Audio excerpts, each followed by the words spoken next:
All right, everyone. Welcome back. SportsBook Sports, all things sports betting. Here with your host, Conor, and my boy, GA. What's up, everyone? Yeah, today we're back at it with another episode. We got a few topics on the board today. We're going to do a little bit of a discussion about different types of wagers in sports betting, specifically future bets today. Yep. We'll discuss a few of our NBA playoff picks for tonight. And then also do a little recap of how our picks went on the last episode. Yeah, so I mean, we kind of talked about it a little bit. I talked about like the Atlanta Hawks future. So, I think we were talking about trying to create something that's for beginning gamblers and more advanced gamblers, and future betting and series betting and stuff is definitely something that you can kind of use to elevate your game and find different ways to bet things that you like. So I think it's a good topic for us to kind of dive into and show people kind of what we're working at. Definitely. I think there's a lot of value when it comes to future bets, especially when you catch them in the beginning of the year. Yep. So that's why today you'll see a little bit of an interactive lesson, we like to call it, with obviously our best provider, Fanduel Sportsbooks. We'll dive into specifically what the NFL has to offer, just because right now we're so deep into the NBA playoffs. The MLB season's pretty far along at this point. Yeah. So I think getting an eye on what the NFL futures are currently, we'll dive into some of the bets that they have. And then obviously probably on the next couple episodes, we'll be putting out some of our future picks for the NFL this coming year. Because really this is going to be one of my first times looking at some of the bets and really just the value of what some of these teams are getting this early in the season. Yeah, and what's nice too Preseason. especially about the future stuff is like when you're in the preseason, you're getting ready for the season, you can try to find a lot of value and stuff. Definitely. So like as we saw with the Atlanta Hawks, it was like their odds changed from like 1,900 to 1,500 when the news of Joel Embiid's injury came out, and of course he ended up playing, but things like that, pieces of information as they come out can really change future odds a ton. So if you're aware of it early, you're aware of what they are, whether it's for a division winner, Super Bowl winner, conference winner, whatever it is, you can try to take advantage of getting ahead of the curve on some things when a team might be one or two injuries away from not really having a shot, or one or two players away. If you look at the Tennessee Titans, we're trading for Julio Jones. Yeah, it's like you could have taken them before they made the trade, even when it sounded like it was going to happen. Yeah, and you probably could have got a much better line than you're going to get at this point because Julio Jones is a playmaker. Yeah, and catching them, a lot of these picks before the season happens, you're just catching so much better of a value because, as Greg mentioned, with the Hawks, early in the first round, they were plus 1,900, and then once Embiid went down, they dropped to plus 1,400. But I bet you prior to the season, and this is just me winging it, but they were probably plus 3,000 to win the East, They have a good shot right now because of just the statistical odds are of getting to the conference finals. There's 4 teams left. They just have to win this matchup. Yeah. And then they're in the conference finals. Yeah. So who knows? Yeah. James Harden could get hurt, and then that probably changed the odds even more. Yeah. And I think, he's definitely out now for some time with his hamstring. But that's our point, and I think we'll just dive into it today to give you guys a little bit of an idea of where we're at and what some of these future bets have to offer. Yeah, so let's dive into it. Let's look at FanDuel. So, we always talk about we do everything on FanDuel. Yep. We get all the lines from there. We look at a lot of stuff. So if you go to FanDuel's website, right now on the top left is where I usually go, and that's the popular section. Obviously right now, because football's not in season, it's not in the popular section. So if you just go on the left, there is a Sports A to Z, and you click football, it kind of brings you to week 1 slate. So what we're actually going to look at is instead, we're going to look at a couple different things. And the first things that I kind of like to look at, because I think it gives you a good gauge as to where teams are going to fall. Because again, we talk about Vegas is usually pretty spot on with this stuff. Definitely. It is just like season wins. So if you click that season wins, what that's going to give you is just the win total, though essentially the over-under for every team. Yep. You got to remember, again, this year's a little different for NFL. There's 17 games instead of 16 games. Yep. So you add in an extra game. So 8 is right around the middle mark. And then you can look team by team as you go down. So that first line there, that's the Arizona Cardinals, right? Yep. And what is their over-under? So their over-under is 8 wins. And it's minus 130 for the over, plus 110 for the under. 8 flat? 8 flat. Okay, so exactly. So for that, if you bet the over, you need 9 wins to win that bet. And if you bet the under, you need 7 losses or 7 wins to win that bet. Yep. And if you have 8, you push. It's kind of interesting at this point. Usually they're halves. Like if you look the next one down, Atlanta Falcons, 7.5. Yep. So this way there are no pushes, but at this point in the season, there are a few that are just a flat number. Flat number, yeah. Which is, I guess, it's what Vegas does. They're putting it out there to give themselves a little bit of an edge, and maybe they see that some of these teams might have a good amount of money coming in on them. But I think the gist of this is to show you that this is one aspect of future bets that you can take where you bet an individual team, any team in the NFL, to have a specific amount of wins, and it's like a total in just a single game, an over-under in a single game, but instead this is strung out through the whole season. Yeah, and I kind of like it. If the way I bet these is it's kind of like we were kind of talking about for like the handicapping contest that we're talking about trying to get set up. Yep. It's kind of like a way to take a bet and just have action week in and week out. Yeah. Without having to put a couple units on every game week in and week out. Yep. I could put a few units on a team's over under for the whole year, and then every game I have a vested interest in them winning or losing, and it just keeps me enticed. And as we go through this stuff, we'll start pointing out division winners and Super Bowl champions. Like you might be able to find some discrepancies with teams if they got a star player. Like, for example, the year that I really hit big for division winners, I took the Baltimore Ravens when they had Lamar Jackson. And if I remember correctly, that year he didn't start. Yep. And then he came in and they ended up running off a bunch of wins. They ended up winning the division. They ended up winning the over-under for that. So it really, I feel like you can try to find some value here if someone has a superstar player they added to their team that you're betting essentially that's going to catch people off guard. Yep. So if you think Justin Fields is going to be a stud, you liked him at Ohio State, you go to Chicago Bears, they're over under 7.5. So, if you think that they're going to have a chance to compete, if you think that, Aaron Rodgers is going to hold out and those might be 2 easy wins against the division opponent this year. Yep. That's something to take in mind. Yeah, and I was going to say, I think that one thing that I like about season win totals is that these are bets that you can win in week 13, week 12. Yeah.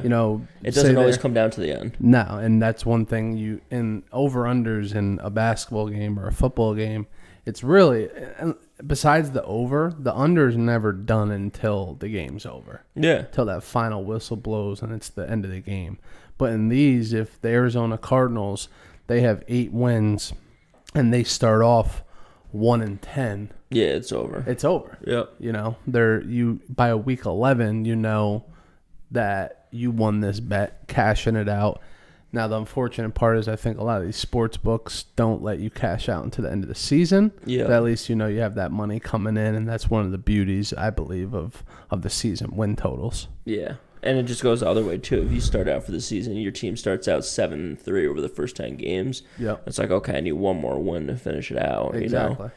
And then, so I dive into some of the division games or division futures. So then there's just this individual teams which you can bet on, but then you can even start looking at, so if you go over to 2021 outrights, you're going to have 3 options here. You're going to have Super Bowl winner, conference winner, and division winner. So we can go to the division winner, and then there it lists each division, all the people in the division, and then the odds to win that division. Yep.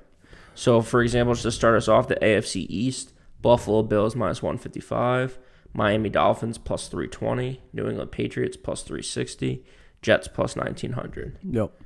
And there's 8 divisions in the NFL. Yep. So there's 8 different bets that you could place on the divisions.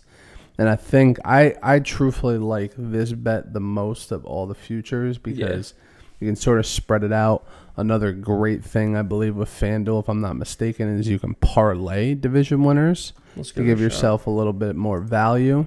And I think you can find pretty good value in some of these divisions. Some of them, you never know. You really actually never know on any of them. Yeah, that's the beauty of football. But that's another thing that can be done in week 15, Yeah. Say the Buffalo Bills come out hot this year and they end up going 6-0 in their division. They're going to pull that out and say their overall record is the highest. They could clinch the division by week 14, 15. Yep. And you lock that bet in right away. Yep. And then what's also nice, too, is if you parlay it, then you could hedge it. Yep. I think that's the best part of all future bets with FanDuel is the ability to hedge.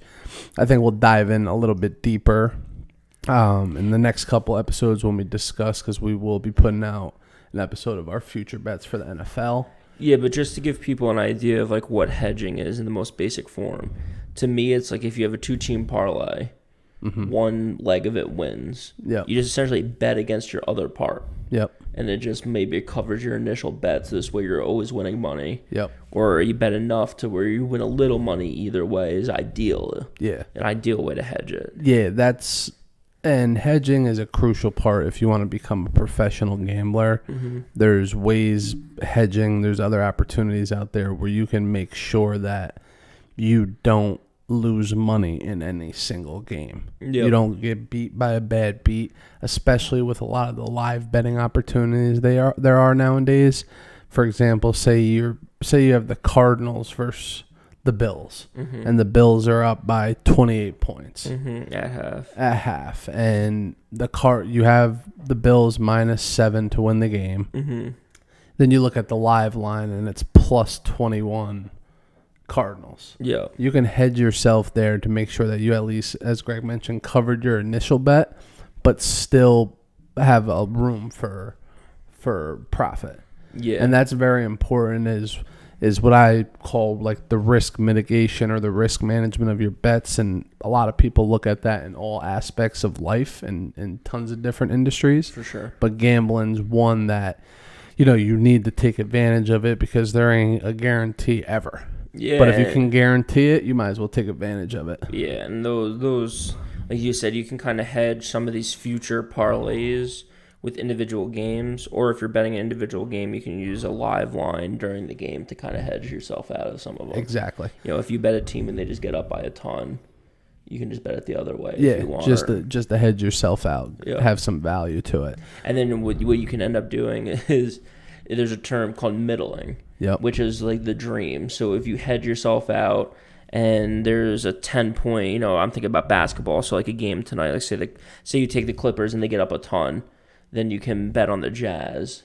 And then if the score lands in a sweet spot, say there's like a 6-point sweet spot called the middle, where it's just in between both your bets and you have a double winner, you win both bets. Yep. Your initial bet with the Clippers and then your live bet with the Jazz. That's like a perfect scenario. It's hard to do and it's very rare, but it gives you more value in what you're betting and gives you a better opportunity to win. Yep. But to move on, we obviously have the division winners, which is one portion of it. Then you go into the conferences, which are the AFC and the NFC. Yep. And those you just pick to flat out win the conference championship to get into the Super Bowl. Yep. So this isn't the regular season conference champion or who has the best record in the conference during the regular season. These are the two teams, if you were to bet one in the AFC and one in the NFC, to be playing at the Super Bowl at the end of the year. Yep. So they have to win their conference. They need to win the games in the playoffs and then ultimately be playing in the Super Bowl. And it's tough to do. That's why you can see these odds keep changing. For example, like the Kansas City Chiefs. I was looking at them down here for the odds to win their division as -290. Yep.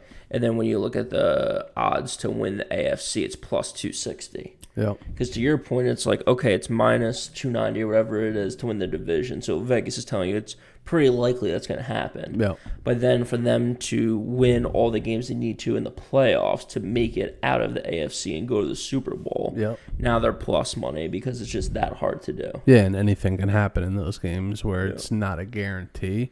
And most people would say, the Chiefs are an absolute lock, but there's a chance that they can lose one of those games. It's not a guarantee, and that's why plus 260s is good value. Yeah, and we saw last year, Pat Mahomes had a little bit of an ankle problem, and all of a sudden, Yeah, the they whole weren't the offense same. slows down. Yeah. Yep.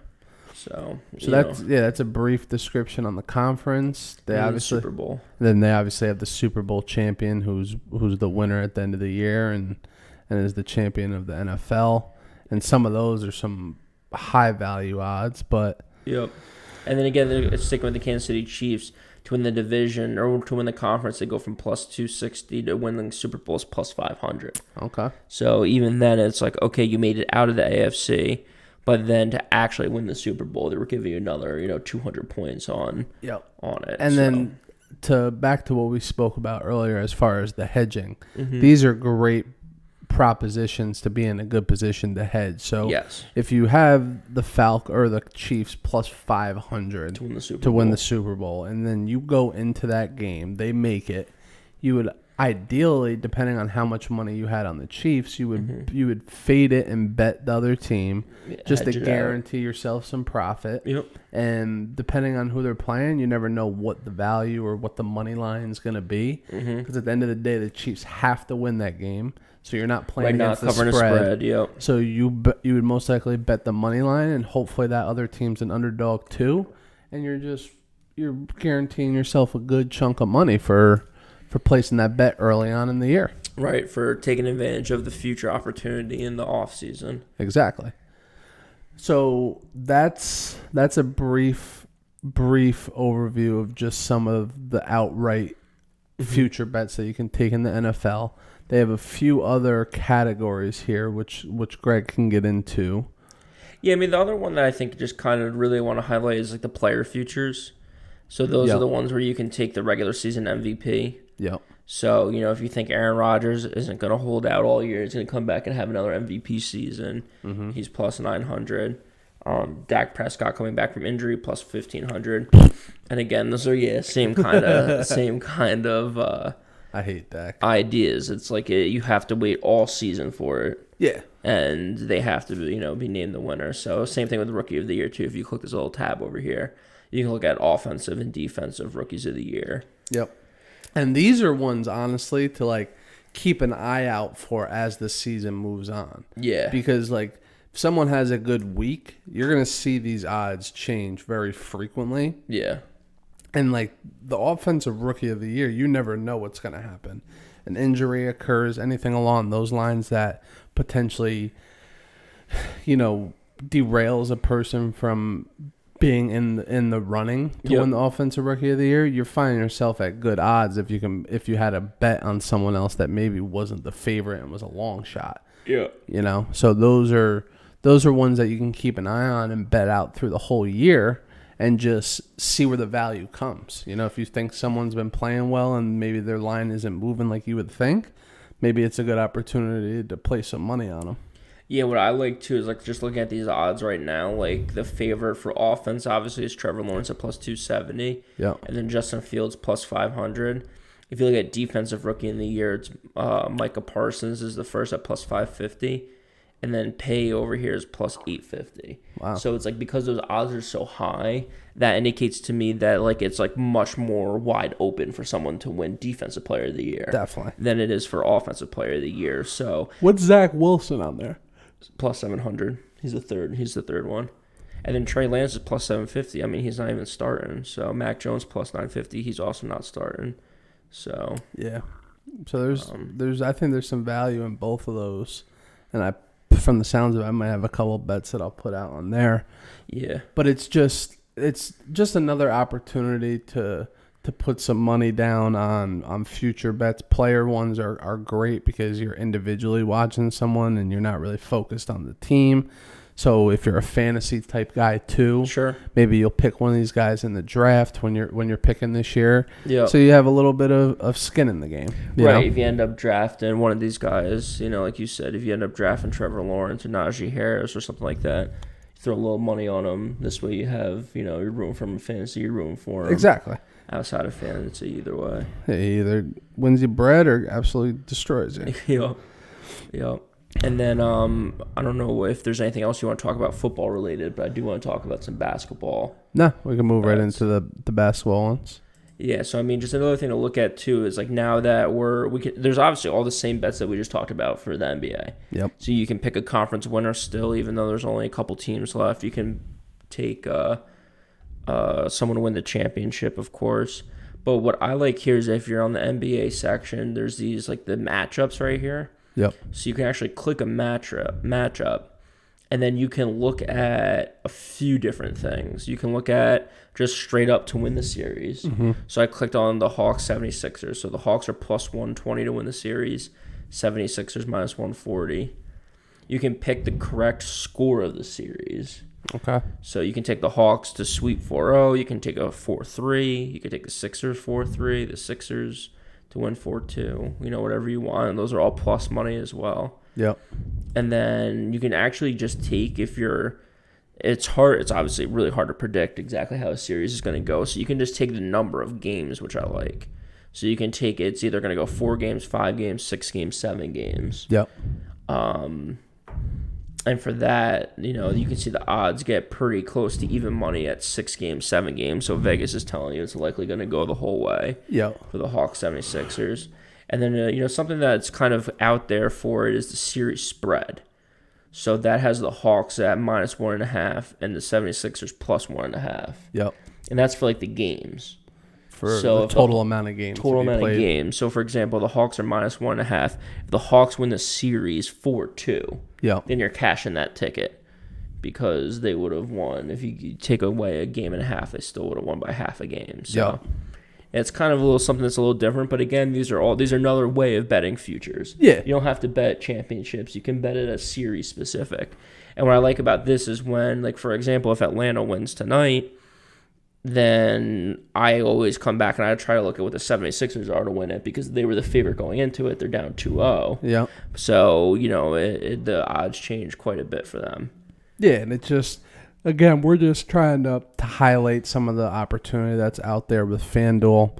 It's another reason that we speak highly of them because they have so many different opportunities to get action in on series, on games, on the quarter, the half. Individual players. They're so convenient and they give everyone an opportunity to get some money on something that they like. There's really not a bet that I can't think that they don't have.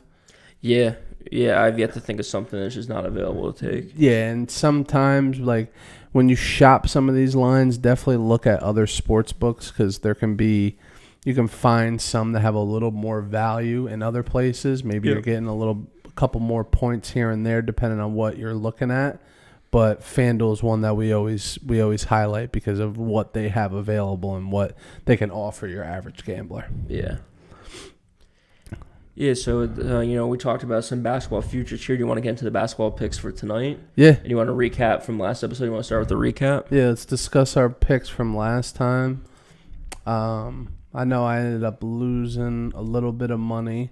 Yep. I tried to go a little heavy on the Clippers first half, and that was a hell of a first half. They actually had an opportunity to get me the dub, which would have been nice. I ended up losing... Based on my units for these plays, I ended up losing about $175 because I hit the first quarter of the Knicks-Hawks game. Yeah, tri-bet. Yep. Which was the tri-bet. I got good value on that. Ended up being a tie game at the end of the first. So I hit that for plus 175. Dylan Brooks got me 5 rebounds, but I had it at 4+. Kyle Anderson just didn't fucking show up. He didn't do anything. He was just embarrassing to watch. 0, I should have I was feeling it after, and once I watched a little bit of the game, the beginning of it, Desmond Bane came out ready to ball. Yeah. So he's someone to look out for next year. And then the Clippers Mavericks. Clippers lost the first half by 2. Yeah. Reggie Jackson actually had an opportunity to hit a 3 with 2 seconds left. Yeah. But really, they just couldn't get a stop defensively in the first half of that game. Yeah, it's just the whole watching game, that really. series. Yeah, just from watching that series, they really are like a second half team, fourth quarter team. Yeah, it's crazy. And they're just really inconsistent. Like they play defense some games and then don't the next game. Like I don't know what was going on with them. But they ended up they ended up getting that series done, and I wonder what they were Yeah. when they were down 2-0. Since we spoke about series futures, Yeah. I wonder what their line was there, because that would have been probably some good value on it. Yeah, and that's a perfect example of like taking like futures and underdogs. Like I like when I'm betting series bets, I like to try to find a series where I think the underdog can win outright. Yeah. So like in that series, I like Dallas going into it. I probably should have bet something on Dallas for the series. Yep. Then what I like even more is when the team that I bet wins the first two, Yep. and they're the underdog. Yeah. Because then the favorite chances are is plus money, Exactly. and they're supposed to win the series. Yep. You know, it's usually not as good as the original bet that you took on the underdog. Yeah. But still, it's plus money, so then you put some money on that. Yep. And now no matter who wins, you're winning money. You're guaranteed money. As long as you bet the same unit on each bet, and that's why we preach that. Exactly. Is that if you're betting half a bet for series, you bet a half a bet for series no matter what. Yeah. If you're betting, whatever it is. So that's why that unit staying consistent. 100%. That's why that unit concept and that bankroll management side of things is so important. Yep. People don't realize it because that's the part of gambling that wins these sports books and these casinos money, is like the psychological part of like winning a shit ton of money in just one day. Yeah. But realistically, the long run is the best path, and that's the place where you're actually going to win money and staying strict to your units. I mean, just as you mentioned, that's just the most efficient way of getting it done. Yeah, so for myself, like we were talking about last episode, like I really like the Hawks. I thought the Hawks were going to win. So instead of just taking the Hawks, I took the Hawks win margin. Yep. And I took them to win by 1 or 10. I took a half a unit I took 1 unit on that at plus 195, and I took a half a unit at them to win by 11 or more. Yep. And they ended up winning by 11 or more. Yep. So that was nice for me. That cashed pretty good. So it was plus 420. So I won 210 on that. Yep. The Sixers ended up losing, or the Wizards ended up losing pretty bad to the Sixers. I think they lost by 17 with no Embiid. So that was I was pretty surprised by that. You talked about Seth Curry that game. We definitely should have looked at the player prop for him because I think he had 30 that night. He had 30, and over 30 was like plus 450. Yeah. So he looked good. Balling. Yeah. Then I had the Jazz to close out that series. They got that done. And then the Clippers ended up losing the game. Yeah. Just didn't show up. Yeah. But overall, you had a positive night. Yep. The unit systems what won you money. Yep. And me not sticking to my unit systems what lost me money. Yep. I ended up taking 1.5 units on the first half of the Clippers game. Yep. To speak on that a little bit is not necessarily that it's going to kill you one night. If you do it one night and you find yourself down money because of it, hopefully it's a lesson learned and you don't continue to do it. But if there's some games that you feel are a little bit more valuable in your eyes and you've seen that you've become a sharp bettor, press them sometimes. Mm-hmm. But don't do it consistently because, as you can see, if I would have just bet my single units, I would have had an even day. Yeah. And instead I'm down $175. Yeah. Just because I decided to press it a little bit. Yeah, and I mean, even days are good days. You get a full night of entertainment for no money. Exactly. That's what we're all here for. I mean, we're here to try to make some money. That'd be great, but really it's entertainment. Yep. Lost or higher my blood pressure a little bit, but yeah, like you said, it came close. So those are our picks from last episode. Let's get into tonight's games. So we got 2 matchups. The first matchup is Philly and the Hawks. So I'm pretty sure they're in Philadelphia for this one. They're the 1 seed going into this. So it's 7:30 on TNT. Atlanta won the first game. They were up by a pretty good amount during the game. It ended up being close at the end. But the Sixers are still the favorite. Embiid's playing, so he was minus 6.5 for the 76ers. Yep. The over-under is 224.5. Which I find both these guys to be pretty high scoring. So, something in the 220s I kind of expect. Yep. I feel like that's a pretty good over-under for the game. Yeah, I think both these teams like to get up and down the court. They play a little bit faster of a tempo. Yep. But as you mentioned, I mean, the Hawks were just blowing them out. They were up by 20 in the first half. They put up like 74 points.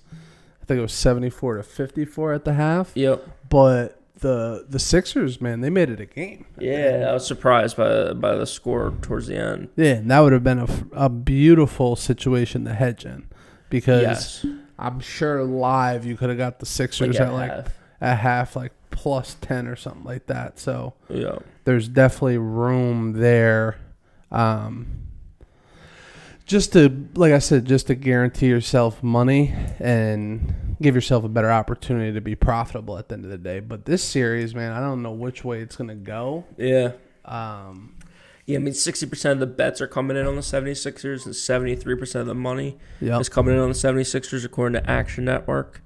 So, I mean, I'm assuming I'm not surprised. I'm not surprised either. I'm not surprised. This is, by the looks of that, that's something where I'd definitely fade the Hawks.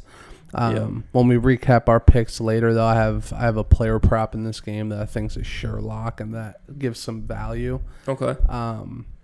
But I wouldn't be surprised, man. The Hawks offensively are tough to guard. Yeah. They literally have 5 guys, let's say 4 guys on the court that can get a bucket at any time. And then you just have Clint Capella there just washing shit up. Yeah. Mm-hmm. And he's a tougher matchup for Embiid. Embiid still works his ass, but he makes Embiid work. Yeah. You know?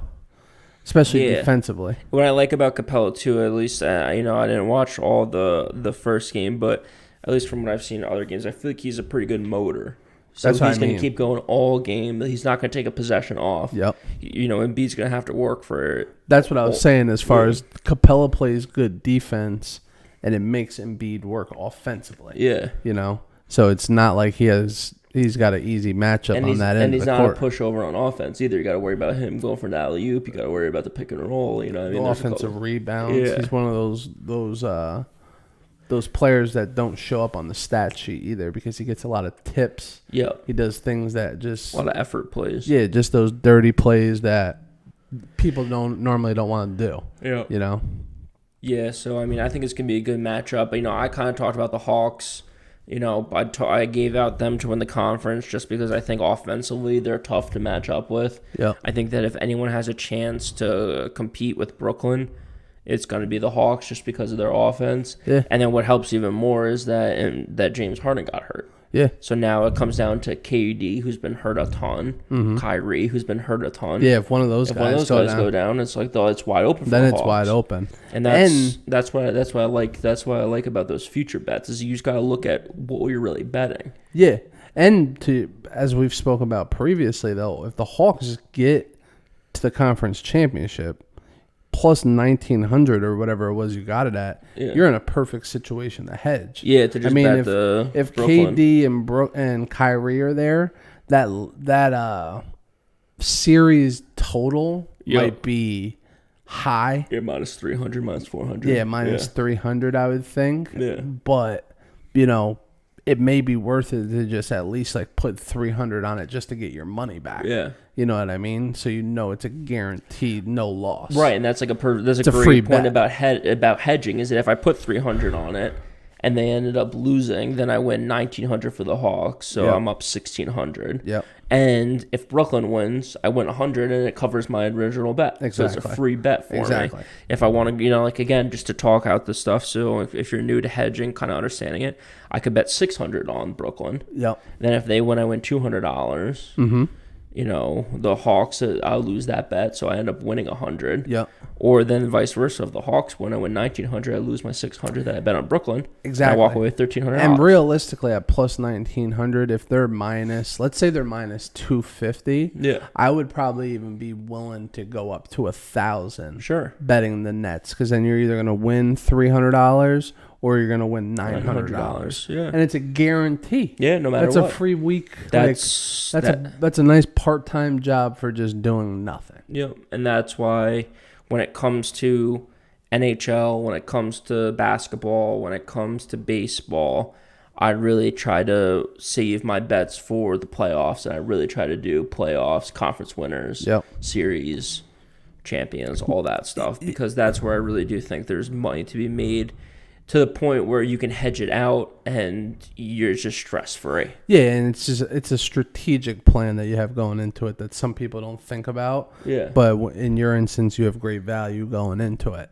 Yep. But moving on to the second game here, There's the Clippers Jazz. Yep, that's the first game of that series. Yep, first game of this series. Mike Conley was announced that he'll be out tonight. Yep, so it's in Utah, 10 o'clock on TNT. Yeah, which Utah is a tough place to play. Yep. But what's weird is I think the Clippers are 3-0 on the road in the playoffs so far. Yep. So maybe it's not a bad spot. They just might be a road team. Yeah, so I mean the Jazz are -4. The over-under is 221.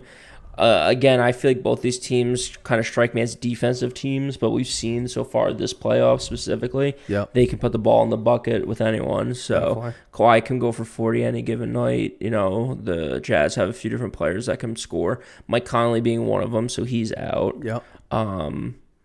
But yeah, I mean, I think that this is going to be an interesting series. I want to get into our picks in a minute here, but just talking about the series, I just think that the Clippers kind of proved me wrong on this Dallas series, and I think that they're hot. I think they're playing well, and to your point, I think they just like playing on the road. Yeah. I think it's just less pressure, less expectations. Yep. And they get it done. I'm gonna ride with them the rest of the playoffs. I mean, before we started this whole podcast, I told you I like them to win the chip. I like them to win the Western Conference. You could have got both those at plus. I think you could have got the West at plus 250. Yeah. And the championship was like plus 500. Yeah, I think even 600. 600. Yeah. And I'm riding with them still. I think they're gonna have a tough time when it gets to the championship, if they get it there, and they have to play the Nets because, the Nets are what they are. They're looking good right now, but I'm riding with the Clippers until they get knocked out. Yeah. If they do, I really do like them. What are they right now to win the championship? Right now to win the championship, it's actually 480. 480. So when I was looking at 600, it was before they won Game 7. So after they won Game 7, they moved on. Yeah. They dropped it 100 points. What are they right now to win the West? To win the West plus 200. Yeah, and at the beginning of the playoffs, I think they were plus 275. Yep, if I remember. So still not far off. Still good value there. And I think this is the series that they have to win. If you ask me, I think this is the true 1-2 of the West for sure this year. So. Whoever wins this series, chances are they're going to the finals. Exactly. There's a good shot. I think the other two teams are just a little depleted, and the Suns, I don't think, are experienced enough to get that done. But who knows? Who the fuck knows? And now we're looking at this, too. I just have the Hawks up here. So, again, this is why I love talking about the futures. I talked about it plus 1,900. I think I gave it out on the podcast plus 1,500. Yeah, they're plus 1,200 now. Yeah, so it's just moving in their favor. Yeah, you could have gotten another 300 to 700 points of juice on it depending on when you took it. Yeah, when we first talked about it, I remember it being plus 1,900, and that's when you said it to me, and then literally Embiid got hurt, and the next day it was plus 1,500. Yep.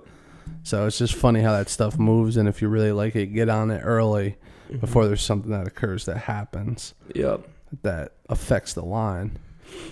But yeah, moving on to our picks for tonight. I have a couple. Oh, hold on here. Running into some issues. Well, let's just talk through them, I guess. The text probably didn't pull through. Yeah. So my first pick was Joel Embiid. Okay. Over 34.5 plus 225. Okay. If you actually want to pull it up on Fanduel, if you can do that. Yeah, let's show the screen here when we're putting them in. So over on Fanduel, we're going to look at player points, Embiid over 35.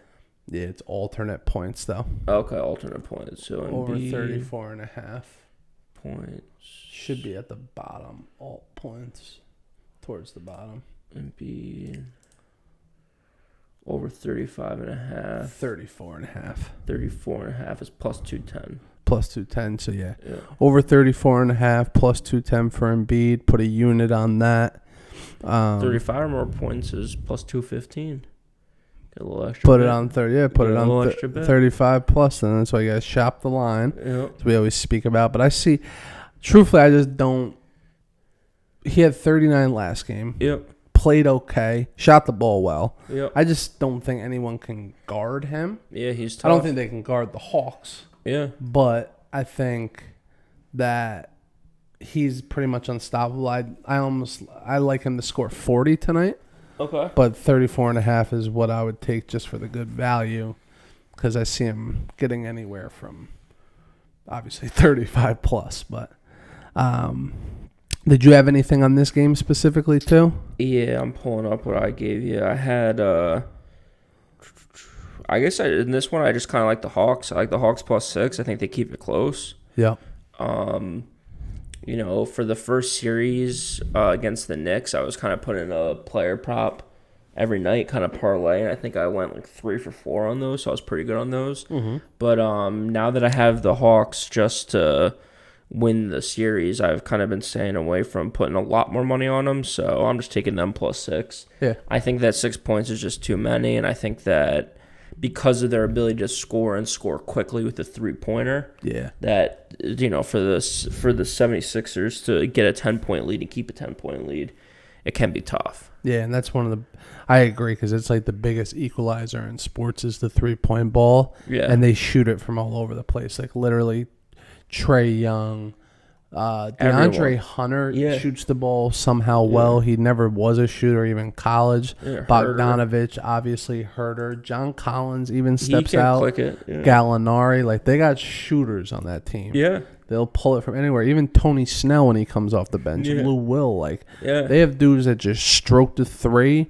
And, I mean, if they're cold, it's going to be a tough night. But they don't be cold, bro. No. They don't. They just be stroking. And it's like, I feel like they're all, unless I'm crazy, I mean, obviously, Bogdanovich is probably the best three-point shooter, but they're all pretty equal. Yeah. So as long as they just keep moving the ball around and getting a good shot, so it's going to go. And that's why they shoot such a high percentage from three. He's definitely, I agree, he's the best shooter because he can shoot it in every way. Yeah. Off the dribble, off the pick, off a screen. Yep. He does it in every single way. Yeah. Trae Young sort of just like hits people and then pulls up. Yeah.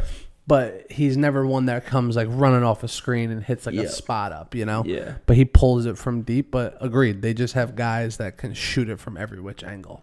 Yep. All right, so you're giving out Embiid over 35 or more points. Yep. I'm giving out just the Hawks to win, or the Hawks to cover the spread +6. Okay. What about for the second game? The second game, I'm taking the Clippers +3. It was when I got it in. Okay. It might have gone down now. It's -108 right now on what's the spread? Spread's 3. Okay, it's still 3. So I'm taking the spread.